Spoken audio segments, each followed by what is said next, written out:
Allez, bonjour tout le monde, c'est Guillaume. Aujourd'hui, on se retrouve pour un test de primeur. Donc, c'est le test à chaud des primeurs de chez Valero. Donc, ce sont des primeurs de chez Valero, comme je l'ai dit, hein, et donc ce sont des produits qui sont 100% acryliques. Donc, acrylique polyuréthane. Donc, je dispose de deux primeurs qui sont ici. J'en ai également un que j'ai déjà fait le test dans une autre vidéo de la gamme Mecha.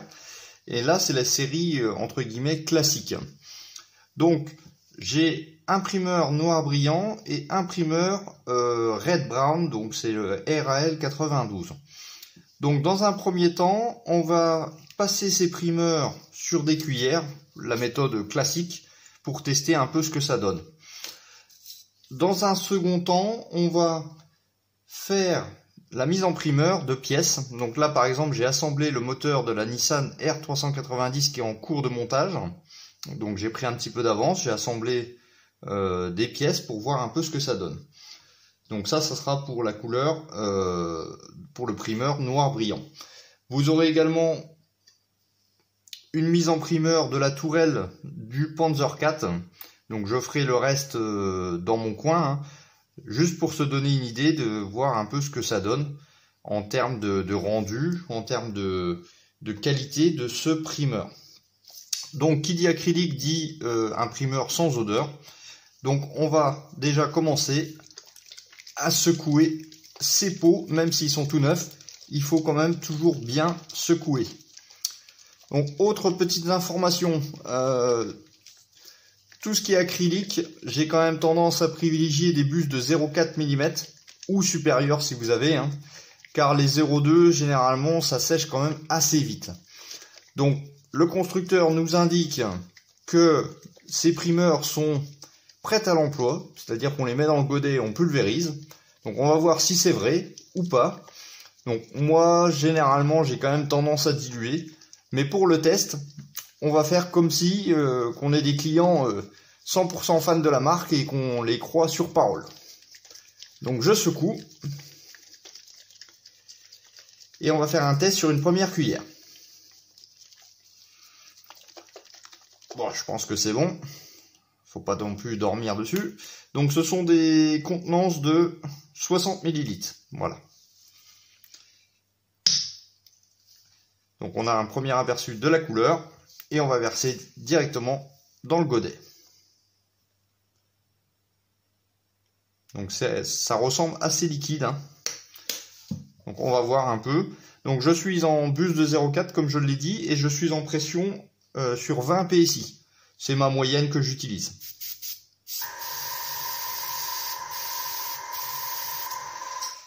Donc c'est parti. Alors je ne zoome pas.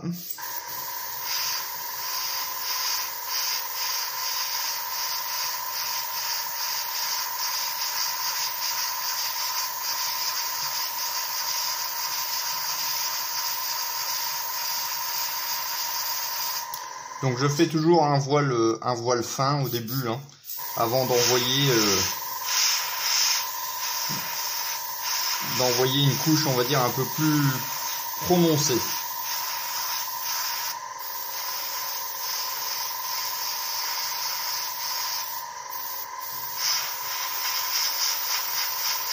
Ok, donc là j'y suis allé tranquillement. Maintenant on va essayer d'envoyer une dose un petit peu plus forte.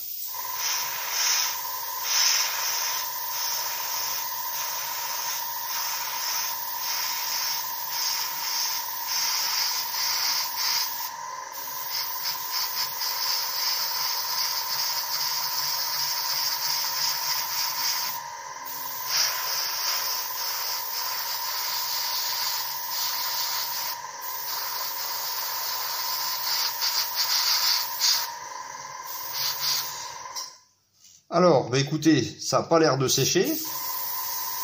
Je peux toujours faire des traits fins.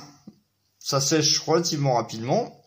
Et puis, ma foi, ça n'a pas l'air d'avoir de soucis majeurs au niveau de la pulvérisation. Pour l'instant, c'est une bonne surprise. Je m'attendais à ce qu'il fallait pulvériser avec du diluant, etc. Donc, on va laisser sécher. Et puis on va attaquer, parce que j'en ai encore plein dans le godet, j'en ai mis de trop. Donc on va faire le primeur sur la tourelle. Et on va voir un peu ce que ça donne. Il y a du métal et puis il y a du plastique. Donc je mets un petit coup de... Je mets un petit coup de... Comment? D'air hein, pour éventuellement enlever les poussières. Et donc c'est parti sur la tourelle.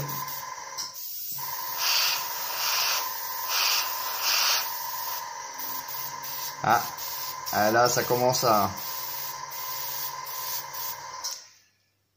Voilà, c'est ce que j'attendais, entre guillemets, c'est que le primeur, enfin les primeurs ou les peintures acryliques, ils nous disent tout le temps que c'est du 100%, on va dire, prêt à l'emploi. Et puis bah, finalement, bah, ça bouge quand même un petit peu. Donc ce que je vais faire, c'est que je vais nettoyer ma buse. Enfin, je vais nettoyer mon aiguille directement, comme ça. On va diluer un petit peu. Alors normalement, je ne fais pas ça dans le godet. Normalement, je fais ça dans un récipient à part. Voilà. Mais là, étant donné que c'est déjà dedans, je suis un peu coincé. Donc prévoyez une petite dilution. Hein.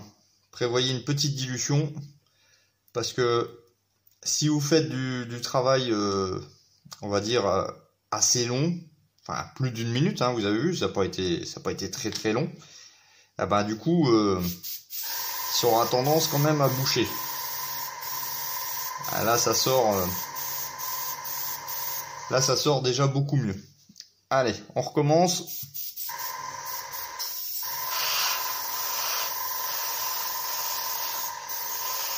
Et là, vous voyez, je peux envoyer beaucoup plus. Hein.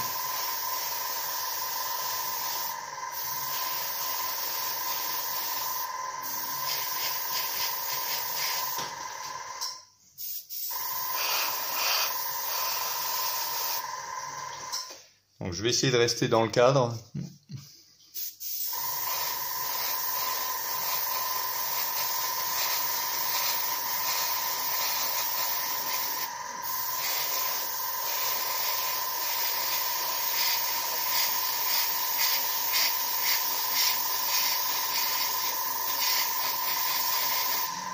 Alors étant donné que j'ai dilué un peu plus, je ne m'attarde pas trop sur les zones hein, pour éviter les coulures.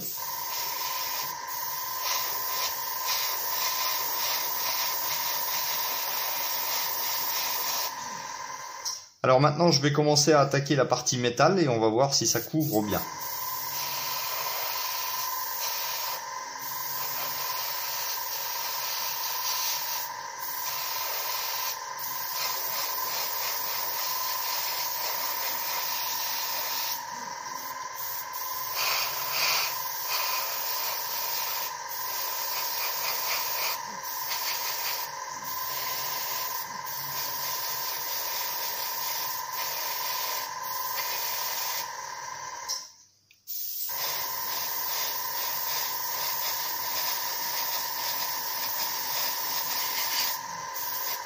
En tout cas, l'odeur est vraiment, je sais pas, ça ressemble un peu des bonbons.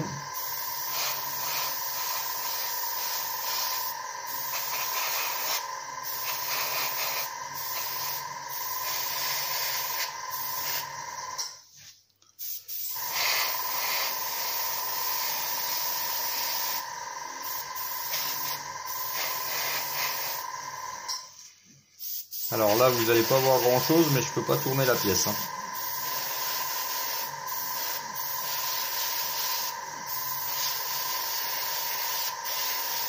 Ouais. Là, désolé, hein, le bruit du compresseur. Donc là, par contre, ça commence à reboucher. Donc c'est-à-dire qu'il faut vraiment le diluer à part hein, il faut pas faire votre mélange dans le godet, quoi. Donc un petit nettoyage comme ça, hein, un petit coup de coton-tige et c'est reparti.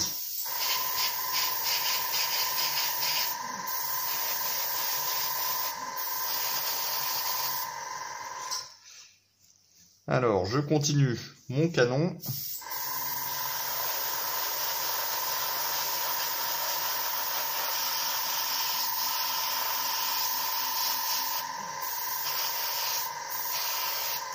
Alors sur le métal, ça court un peu moins bien que sur le plastique, hein.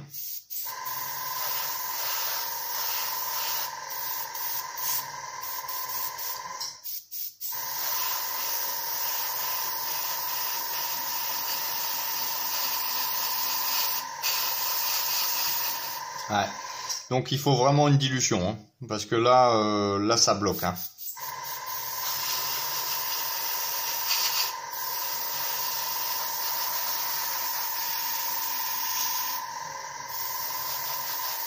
Par contre, sur le plastique, je trouve que la couche est pas mal, hein.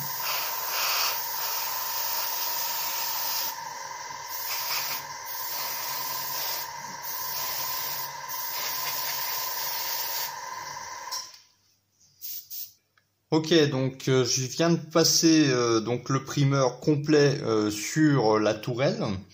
Et donc c'est vrai que le produit est vraiment sympathique. Moi, en dehors qui bouge un petit peu, mais ça j'ai testé sans dilution, donc je m'y attendais un petit peu. Mais on a un résultat tout à fait correct au niveau de la teinte. Et puis ça s'accroche assez rapidement, hein. Je vais dire que là, au niveau du plastique, je vais vous montrer sur la tourelle. Voilà. Donc au niveau de la tourelle, c'est franchement nickel, hein. Là, je suis passé juste en quelques passages, mais en fait, j'ai fait qu'un seul voile en fin de compte. J'ai pas fait 2 couches, 3 couches, etc. Et ça couvre relativement rapidement. La bonne odeur fait partie de la bonne, on va dire de la bonne surprise. Alors au niveau du métal, ça a demandé quand même plusieurs passages, plusieurs voiles. Le métal couvre, enfin le primeur couvre moins bien sur le métal, donc il faut faire des couches fines. Mais franchement, c'est vraiment. Dites-moi ce que vous en pensez, mais honnêtement, voilà, la couleur est bien lisse. C'est un petit peu poreux, mais pas plus que ça. Je pense qu'avec un très très léger ponçage, ça fait largement le job. Et puis, ouais, l'utilisation est pas mal. Alors maintenant, je vais nettoyer l'aérographe et on va passer au primeur donc noir brillant et on va voir si on obtient vraiment un noir brillant qui pète. Ok, donc on passe au deuxième primeur, donc c'est le noir brillant 73-660.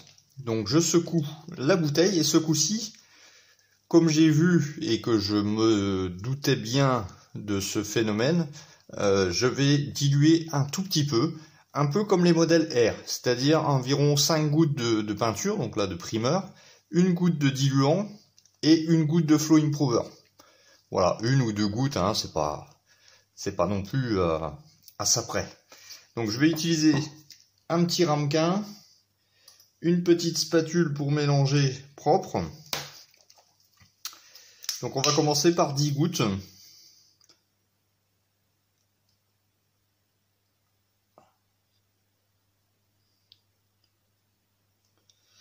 Alors là, la consistance déjà me paraît très épaisse comparée au Red Brown. Rien qu'en bougeant le pot, je peux vous dire déjà que si on utilise une buse de 0,2 sans dilution, à mon avis, c'est clair que ça va boucher. Hop là, j'en ai mis 3 parce que la goutte est tombée plus vite que prévu. Voilà, donc du Flow Improver et du thinner de la marque. Donc là, la consistance me paraît plus adaptée pour une pulvérisation. Alors peut-être c'est la chaleur qui fait ça, mais bon, j'ai l'habitude avec Valero qu'ils nous disent que c'est sans dilution, mais en fin de compte, bah, il en faut toujours un petit peu. Au moins de pulvériser à 3 bars. Franchement, je ne vois pas comment on peut faire ou avec des températures très basses. Donc on commence tout comme le primeur Red Brown, on va commencer par une cuillère. pour voir un peu ce que ça donne.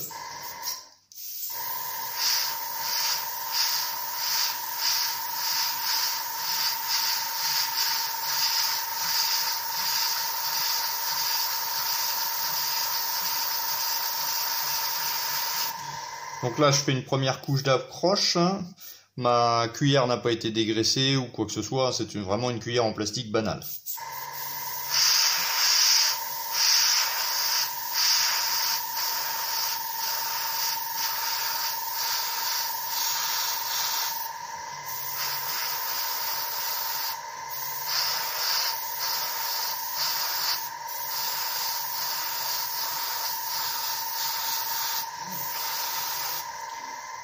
Même constat que sur le primeur Red Brown, l'odeur est vraiment sympathique. On a l'impression d'avoir un bonbon qui est dans la pièce.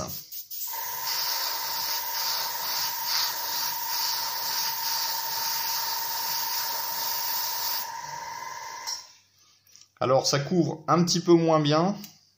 On va voir un peu ce que ça donne.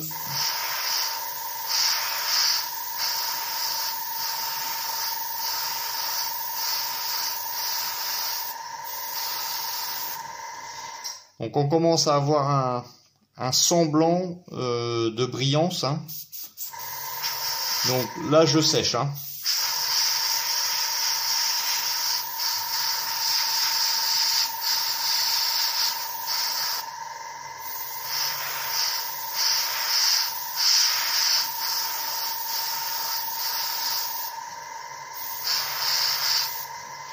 Donc là j'ai balancé une couche un peu plus mouillée.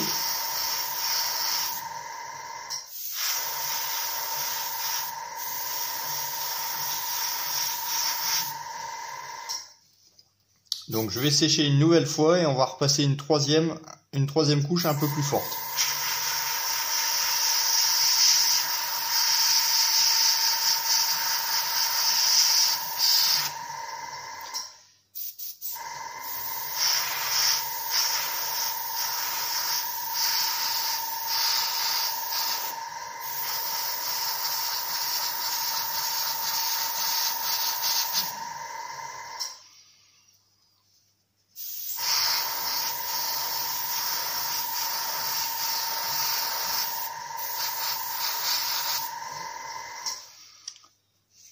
Ok, alors voilà ce que ça donne. Ouais, c'est du noir brillant. Je vais vous zoomer. C'est du noir brillant, mais c'est pas non plus un effet laqué, hein, c'est normal, c'est un peu de l'acrylique. Mais je m'attendais à avoir un brillant plus fort. Alors, est-ce que c'est le fait que j'ai dilué? On va faire le test sans dilution pour voir un peu ce que ça donne. Donc là, je vais juste repasser un voile pour finir mon fond de godet.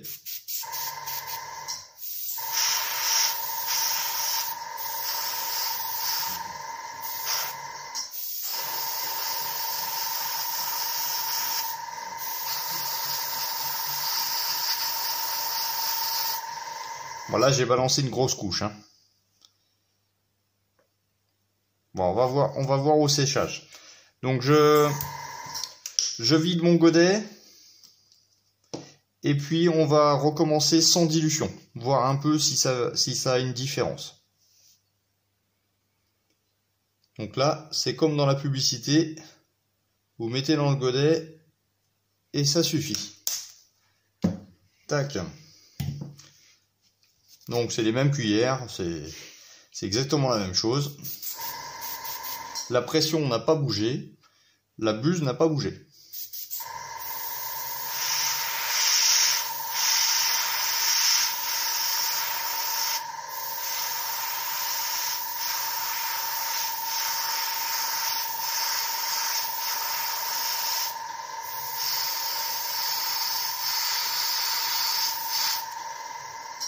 Alors, à peine pulvérisé, je sens déjà que la différence est un petit peu mieux en termes de couvrance. C'est normal, on n'a pas dilué le produit, donc forcément, on a une couvrance qui est plus importante.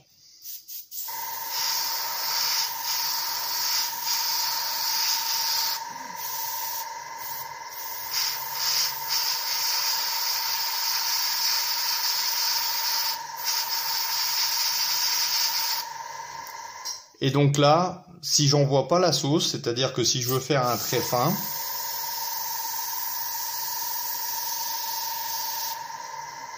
ça commence déjà à boucher quelque peu. Par contre, on va essayer d'envoyer une couche plus forte.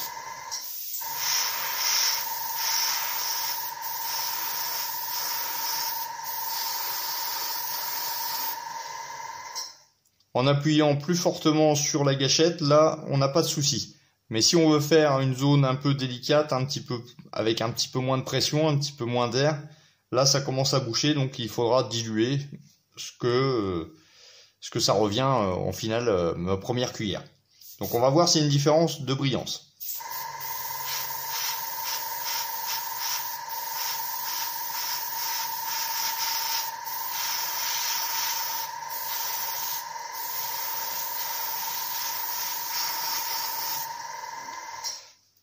Donc vous avez vu, hein, ça sortait pas beaucoup, j'ai appuyé un petit peu plus et là tout est venu d'un coup. Donc c'est pas l'idéal sans dilution, hein. Là honnêtement c'est pas l'idéal. Alors on va regarder brièvement à droite, c'est la couleur, le primeur dilué avec une grosse forte couche.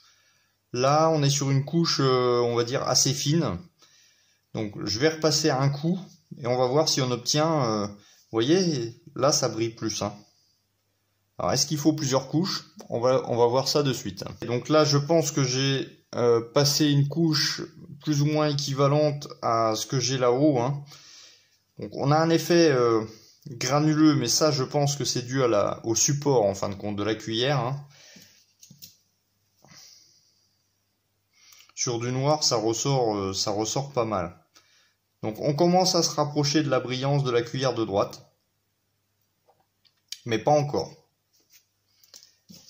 Par contre, sur le primeur Red Brown, on a cet effet granulé, mais moins. Donc sur du noir, en fait, ça ressort plus. Hein. Je sèche et je repasse ma dernière couche.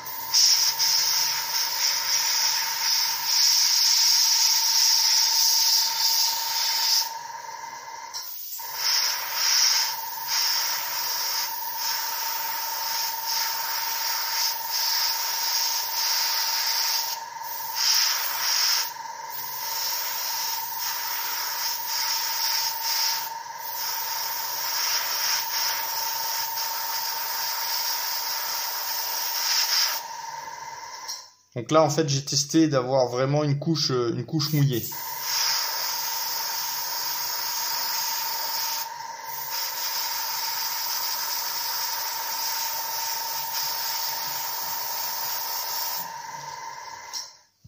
Bon, sur un modèle, je vais pas m'acharner comme ça. Hein. Là, c'est vraiment une cuillère de test. Donc, c'est pour se donner une ordre d'idée. Je vais laisser sécher et on va faire la comparaison.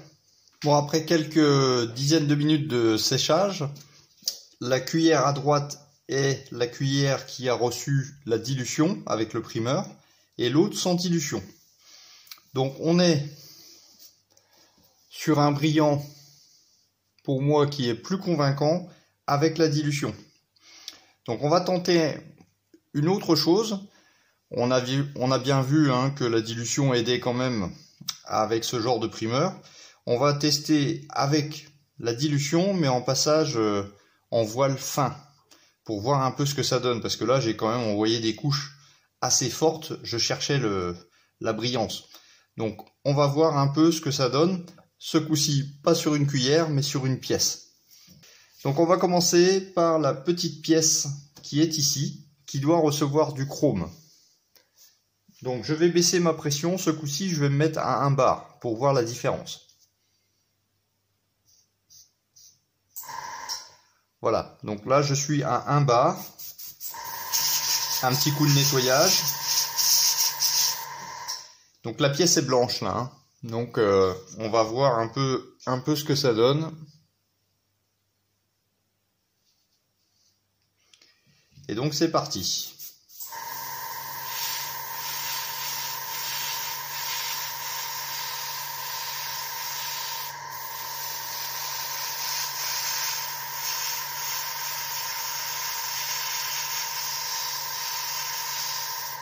Donc là, vous voyez hein, que j'envoie vraiment très peu de primeurs. Hein.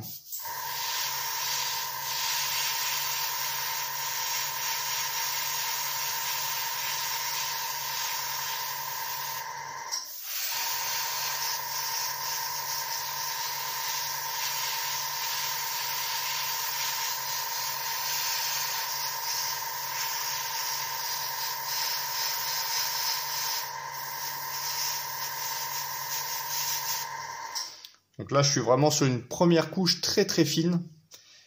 Donc maintenant, on va répéter l'opération et avoir un petit coup de séchage.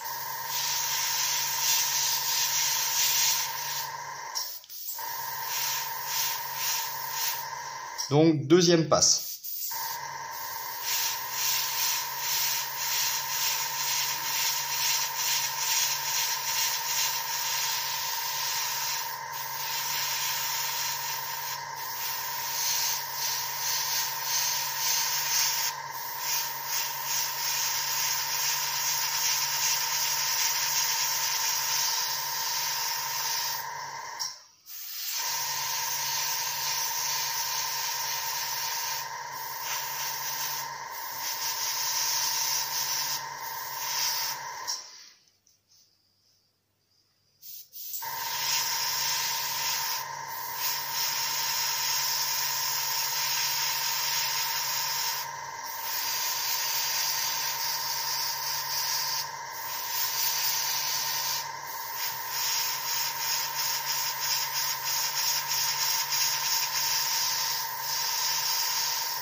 Donc je suis à une deuxième passe. On va terminer sur une troisième passe. Donc je fais faire encore un petit séchage. Alors qu'est-ce que ça donne? Donc je vais dézoomer un petit peu. Qu'est-ce que ça donne au niveau brillance? Donc je compare avec ma cuillère où c'est que j'ai insisté beaucoup. On est plus sur on va dire entre satiné et brillant. On n'est pas non plus sur quelque chose de très brillant. Un petit peu, mais pas plus que ça. Je m'attendais à beaucoup mieux. Voilà à peu près ce que ça donne. On est toujours sur un rendu satiné. Hein. La couvrance est bonne. Là, sur ma pièce en plastique, la couvrance est beaucoup mieux que sur ma cuillère. Mais on est sur un brillant, mais pas non plus... pas exceptionnel. C'est pas un noir miroir. Donc je vais faire le moteur. Donc voici le moteur de la Nissan. Donc il y a des morceaux qui sont assemblés, d'autres juste posés. Donc ça c'est le plastique brut de grappe après préparation, ponçage, etc. Et donc on va voir un peu ce que ça donne. Donc je vais augmenter ma pression, je vais me remettre à 20 PSI.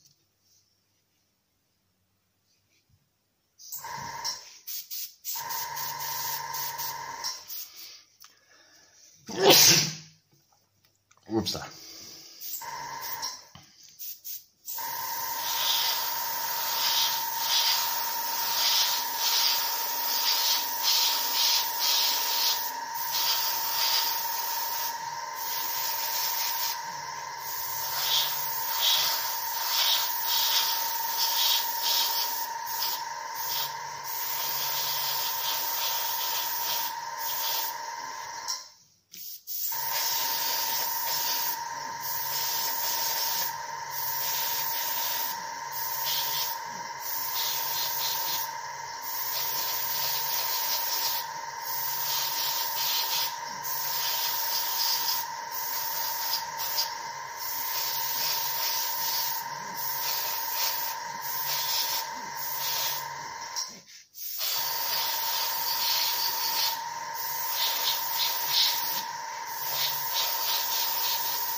Donc premier passage, on est sur un noir satiné et quand on appuie un petit peu plus, on obtient le brillant. Donc est-ce que la pression a une incidence? Là, avec une pression très fine en fin de compte, j'ai eu du mal à obtenir le brillant, tandis que là, en envoyant un peu plus, ça commence à arriver, on va dire, plus facilement.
Alors, je vous ai mis un fond vert pour que le noir ressorte bien. Donc là, on est sur une couche qui est diluée à forte pression, enfin à 20 psi. Et puis, je n'ai pas vraiment procédé à de fines couches, hein. Et là, on a bien ce que j'attendais en fin de compte, hein. Vraiment un noir brillant qui va accueillir les couches métalliques au-dessus. Juste à côté, vous avez la première pièce que j'ai faite en fine couche. Eh ben, honnêtement, j'ai l'impression que ce primeur, il faut vraiment l'appuyer pour obtenir le brillant. Là, j'ai appuyé, ça se voit. On n'est pas sur du satiné, on est vraiment sur du brillant. Cette pièce-là, il y a des zones en satiné, des zones en brillant. Donc, il va falloir soit passer plusieurs couches, soit faire une couche, on va dire, appuyée. Donc, je vous laisse comparer. Alors, je fais attention, la peinture est encore sèche et encore humide. Une couche appuyée sur ma cuillère. Vous voyez, là, c'est nickel. Et là, une couche donc sans dilution. Honnêtement, il faut diluer et il faut appuyer sa couche sur ce genre de primeur. Pendant que j'ai le fond vert, voilà le résultat après une vingtaine de minutes de séchage, voire une demi-heure, hein, du primeur Red Brown. Donc là, j'ai rien à dire, c'est franchement nickel. Franchement, je m'attendais... et c'est lisse. Là, au toucher, c'est lisse, hein. Là, c'est... Donc, je vais attendre 24 heures parce que c'est le délai que je respecte entre mes ponçages, etc. Et on va faire un petit peu des tests avec de la bande de masquage, avec différents produits pour voir un peu si les primeurs sont solides en fin de compte, hein. Donc, je vous remets la cuillère que j'ai faite au tout début. Voilà.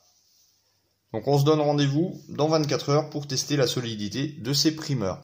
24 heures se sont écoulées, donc à partir du moment où c'est que j'ai passé le primeur. Donc je voulais vous montrer déjà le résultat du primeur. Donc j'ai passé également le primeur sur la caisse inférieure du Panzer. Donc on peut voir que le rendu est vraiment satisfaisant. On a vraiment un rendu lisse au toucher. On a gardé tous les détails de la maquette, donc ça c'est vraiment important, hein. Donc là c'est de ma faute, j'ai fait une petite ligne parce que hier, bah, vous savez, on est toujours un peu pressé. On a toujours envie de voir le résultat final. Donc j'ai assemblé la tourelle, mais bon, voilà. En dehors de cette petite accroche là, que c'est moi qui ai été trop pressé, le reste est vraiment nickel, de chez nickel. Donc maintenant, je vais vous montrer également le rendu du noir brillant.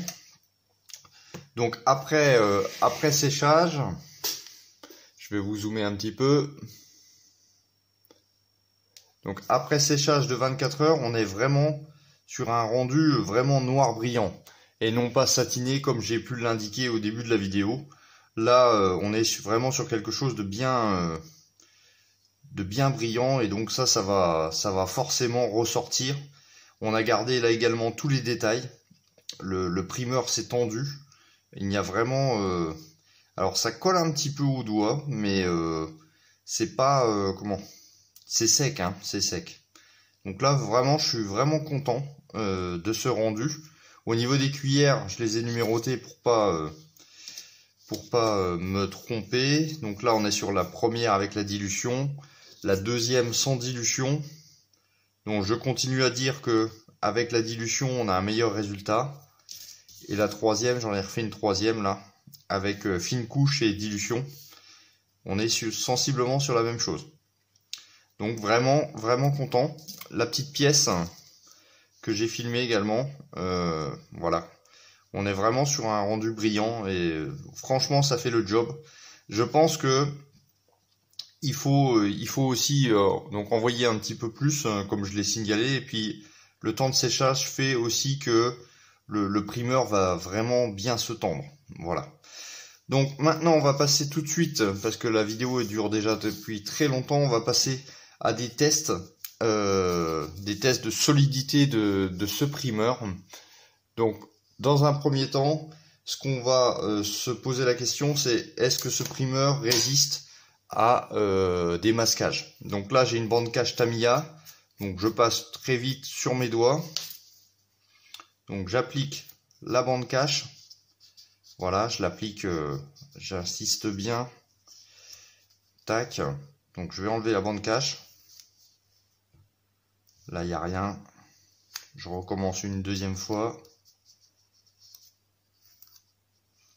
Là, c'est nickel. Là, il n'y a rien qui s'en va. Ma bande cache est très propre. Donc là, c'est de la bande cache Tamiya. Je recommence avec une bande cache pas chère. Voilà, un peu scotch de masquage pour des peintures de maison. Donc là, je ne l'ai pas passé sur mon doigt. Tac. Je vais également appuyer. Alors là, c'est plus dur à enlever. Je n'ai pas de primeur qui s'en va avec cette bande cache. C'est nickel. Donc on va pouvoir faire également, on va dire, du gros masquage avec de la bande cache, on va dire à pas cher. Là c'est bon, ça marche. Donc le rendu est lisse, hein, comme je vous l'ai dit, mais imaginons qu'on veut avoir un rendu encore plus lisse. Je pense dans le cas de mes peintures, de mes primeurs noirs, est-ce que ce primeur va se poncer facilement? Donc j'ai choisi une éponge abrasive au grain 1000 et donc on va faire le test. Est-ce que je peux lisser ce primeur?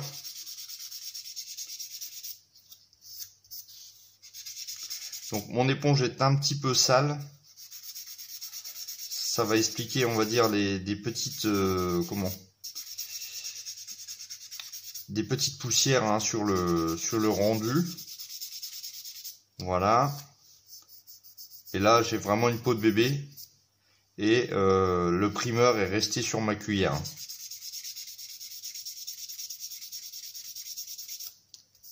Ouais, là c'est tout lisse. Si je fais avec le primeur noir,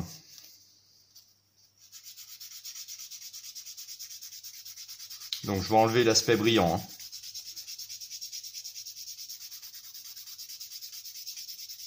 Donc là franchement je je ponce sans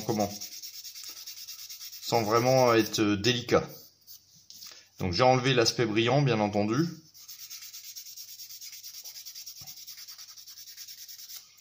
Mais le primeur est toujours là. Il n'y a pas de particules ou de pigments de primeur qui se sont décollés lors du ponçage. Donc je peux recommencer avec ma bande cache à pas cher.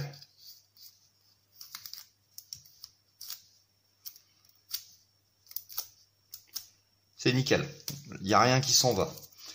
Autre test qu'on va pouvoir faire, le fameux test du cure-dent. Donc même si on le fait jamais sur un modèle, bon on ne sait jamais. Donc là j'appuie, je laisse traîner entre guillemets le cure-dent. On commence à avoir des lignes qui apparaissent, mais je ne suis pas encore, je ne vois pas la cuillère. Là j'appuie plus fortement, ouais là ça commence à partir. Mais là j'ai appuyé comme on n'appuiera jamais sur une maquette en fin de compte. Hein. Disons que si on veut par exemple effacer ce détail là, ouais, il faut vraiment appuyer pour l'enlever. Hein. Vraiment. Autre test, c'est un primeur acrylique, donc avec de l'eau, hein, comme on va tout de suite faire un test avec de l'eau. Je mets de l'eau dessus. Imaginez que vous faites, je sais pas, du décal, des choses comme ça. Je viens essuyer.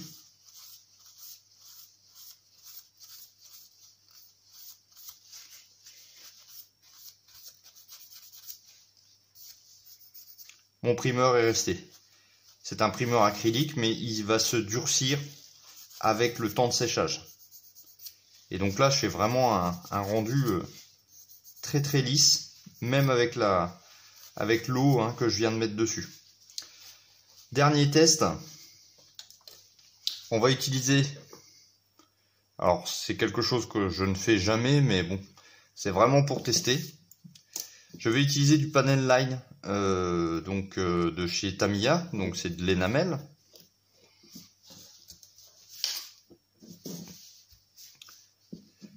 Tac. Donc je mets de l'énamel dessus. Voilà.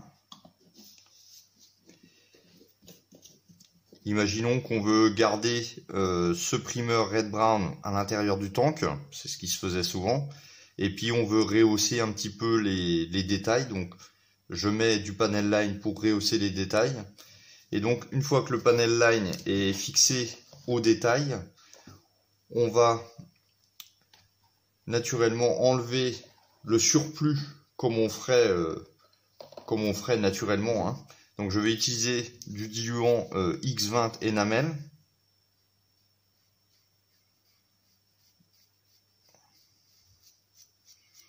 Donc bien sûr, là il n'est pas totalement sec, hein, mais c'est pas le but du test. C'est pour savoir est-ce qu'il y a une réaction avec de l'énamel. Voilà. Tac. Donc j'essuie avec mon chiffon.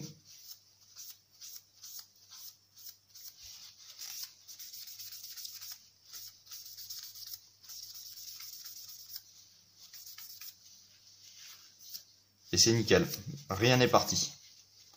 Voilà, donc la résistance pour moi est très bonne. Rien qu'avec ces tests-là. Si après on enlève le primeur, ça veut dire vraiment qu'on aura insisté beaucoup pour enlever par exemple un défaut sur le primeur, etc. Donc bah écoutez, je pense que on a fait le tour sur ce primeur qui pour moi m'a convaincu, ça sera le mot de la fin.